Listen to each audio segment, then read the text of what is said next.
Hello. Today I want to talk about King of Ashes. Coming into August soon, which is my birthday month. Just saying.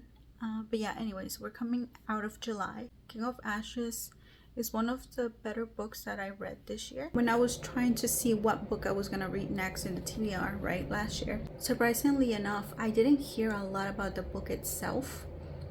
It was more so about the author, as in this tone of he did it again type of feeling. If I like King of Ashes and I like how the author writes, chances are, since the author supposedly has very good books before this one, then I have more things to read. Very obvious choice. I'm gonna put King of Ashes on here. A lot of people were saying they couldn't put it down, it was really good. Someone also said usually they don't like gore in a book or blood and things like that, but they didn't mind it. It made sense to them. It was like, for some reason, a way that the author was writing, they didn't mind the gore and the blood. This person that I'm talking about usually reads very wholesome books. She doesn't curse, she doesn't do any of that stuff, which there's a lot of cursing in the book, but that's for later. So I was like, okay, I'm very intrigued. If you can make someone with that type of taste of wholesomeness and no cursing and no blood in their books, or not as much blood in their books, really rave about your book, I'm gonna give this a chance. Now I want to talk about my actual experience. Do I agree overall? Do I agree with the hype and the things that people were saying about the book? Yes, I can say that I really did enjoy the book. It was very hard to put it down, and at first, before reading it, I wasn't too sure if me in the beginning, when I was sampling the book, not being able to put it down was almost like a placebo effect, like maybe because people were saying that I was feeling that way. But after actually reading, I noticed that I was interested in staying in this world, so that is good. That when I think of the book, I think of how damaging secrets can really be. And I'm not saying like a little lie here and there or something. No, I mean life-changing secrets that make you make big decisions that you might regret. Things like that. I guess what I'm saying is an emotion or idea that outlasted the reading experience, even now looking back on it. Secrets.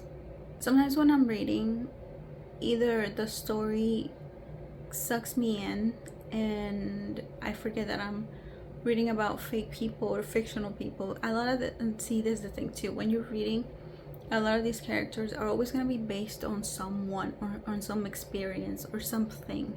They're never just fictional. In my humble opinion, I think they're never truly fictional. But see, a lot of the times when I read,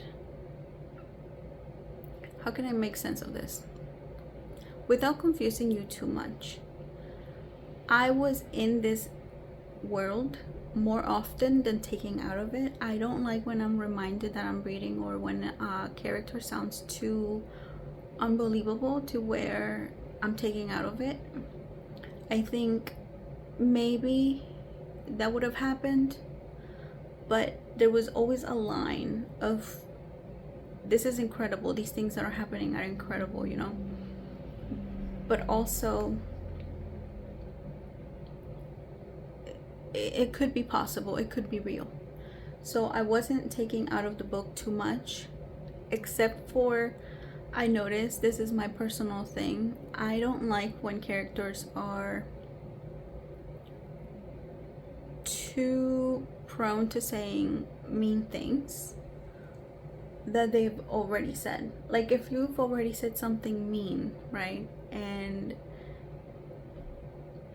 I think there's a balance between irritation and what would really happen in real life. Me, I think because I do tend to keep my cool, it's just something that I wouldn't do a lot of the times. Like it takes a lot. It doesn't take a lot. Listen, it takes a lot for me to be mean to someone I love. Sometimes to a fault. Now when it comes to strangers and people that I'm not attached to yet, I am a completely different person when disrespected. Only if they disrespect me, then that is different. There was a lot of good characters. They felt real. I could see it. They stayed true to their character. There was growth, but at the same time, like, it felt like something a real person would do if they went through it. That could be turned into a positive as well, of just how well these people were written about. So it is a positive thing, really, that I got frustrated with one or two characters in there that just kept making decisions that I didn't approve on. But what do I know, right? What do I know? I felt kind of weird about, but I understand at the same time. It's just not something that I experience. Is a specific type of mommy issues. Like, there's daddy issues, there are mommy issues. But this specific type of mommy issues, I guess I just, it wasn't mentioned too many times. It was maybe like, I was reminded of this maybe 3 times, because that's, maybe, but it wasn't like a huge thing. But for me, I guess I just couldn't relate to it, and I can understand it because of the psychology of it. I know it's like a real thing, but yeah, I guess it's something that I'm not familiar with. I'm sorry if I'm not really like concentrating on looking on the lens. It's just when I think, sometimes I forget to look because I'm thinking and I'm in the moment. The energy of this book is family, a lot of anxiety, decisions being made, time, not knowing, secrets. Every book is worth reading for the person that it is for. Me personally, I did like this book, but someone else might not, and that's totally fine. I'm gonna call them my famous 5 questions that I like to put on here.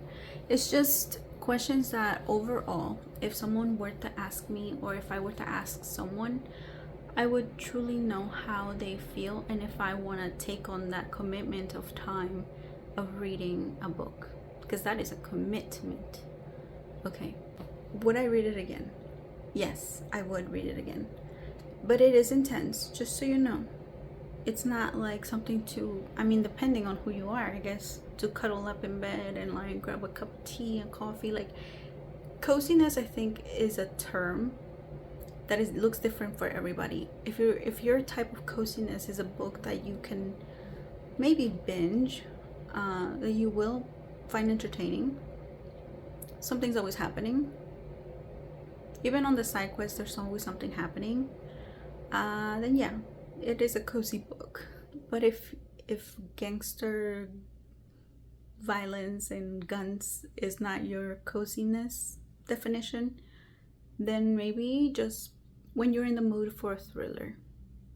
Number 2, would I recommend to a best friend? Yes, with some disclaimers, like I said, because even though my best friend, well, I have a few, but the one that always comes to mind when I think of these book reviews, she reads, but she reads more of that like The Alchemist type of books, very wholesome, very zen. I would have to give her some warnings on this and then let her decide if she really wants to. But yes, I would recommend it to a best friend. Would I physically add items or things to my life because of this book? Yes. This book made me excited to get my money up, whatever that means, and my reputation, and like how I present myself a little bit better.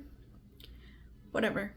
Am I glad to know what is in this book? Of course, yes, because of, like I said, the way, a lot of times it's the way people talk about these books, but also it was, it's a first. There's a lot of first in this thing since I just started. Finally, what did I learn? There's a lot of quotes. Sorry, there's people moving out, I think, but there's a lot of quotes. It's very quotable. If I said the quotes, those are spoilers, so maybe I won't, but just know that it is quotable. There is a little bit of thought, a tiny sprinkle philosophy in there that was pretty helpful. So and then yeah, like the importance of being honest when it comes to big things, painful things, working through some things right now as well. So this book was really thought-provoking when it comes to family, I say. But yeah, I think that's all I got today. This was an easy one to do because I really did enjoy the book and these things just came to me pretty much to the point. So thank you so much. My name is Hugh Clouds and I will see you soon. Peace. It's crazy, scary, spooky, hilarious, crazy, scary, spooky, hilarious.